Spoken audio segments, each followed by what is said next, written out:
વાત કરી ભરૂચના વાલિયા પંથકમાં 11 ઇંચ વરસાદ, 14 કલાકમાં 11 ઇંચ વરસાદ ખાબક્યો. સમગ્ર ડહેલી ગામ પાણીમાં થયું ગરકાવ. મુખ્ય બજાર અને લોકોના ઘરમાં પાણી ભરાયા. ભરૂચના વાલિયા પંથકમાં મુશળધાર વરસાદ વરસી રહ્યો છે. ટોકરી નદીના કોઝવે પરથી પાણી ફરી વળ્યા. દરેક જગ્યાએ અત્યારે પાણીની સ્થિતિ છે. મધ્ય ગુજરાત અને દક્ષિણ ગુજરાતમાં અત્યારે વરસાદ હેલી બોલાવી રહ્યા છે. ભરૂચ વાલિયા પંથકમાં પણ 11 ઇંચ વરસાદ ખાબકતા સમગ્ર ભરૂચ બેટમાં ફેરવાયું છે. 14 કલાકમાં 11 ઇંચ વરસાદથી સમગ્ર ડહેલી ગામ પણ પાણીમાં ગરકાવ થયું છે. મુખ્ય બજાર અને લોકોના ઘરમાં પાણી ભરાઈ ગયા છે. ભરૂચના વાલિયા પંથકમાં મુશળધાર વરસાદ વરસી રહ્યો છે.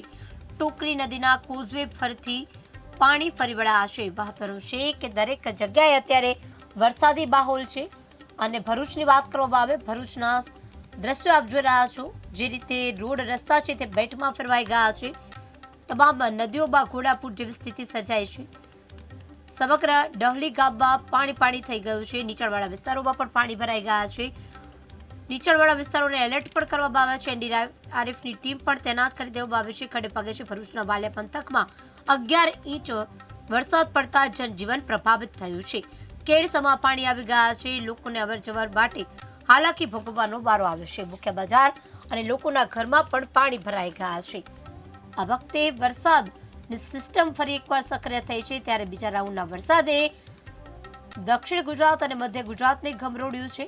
મહત્વનું છે કે પહેલા સૌરાષ્ટ્ર અને કચ્છમાં જે મેઘો મહેરબાન થયો હતો, હાહાકાર બચાવ્યો હતો, ત્યારબાદ હવે મધ્ય ગુજરાત અને દક્ષિણ ગુજરાતમાં જે છે તે વરસાદી મહેર જોવા મળી રહી છે.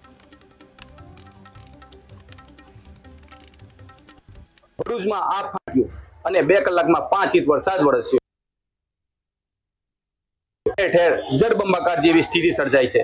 ભરૂચમાં કટોબર વિસ્તારમાં લોકોની દુકાનોમાં પાણી ફરી વળ્યા છે, જ્યારે નીચાણવાળા વિસ્તારોમાં પણ પાણી ફરી વળ્યા છે. ભરૂચમાં કેટલાક વાહનો પાણીમાં તણાયા છે, જ્યારે વાહન વ્યવહાર ઠપ થયો છે અને અત્યારે જનજીવન પર સ્તબ્ધ થયું છે. જાવેદ મલિકનો report, KTV news Gujarati, Bharuch. ભરૂચમાં આગ ફાટ્યું અને 2 કલાક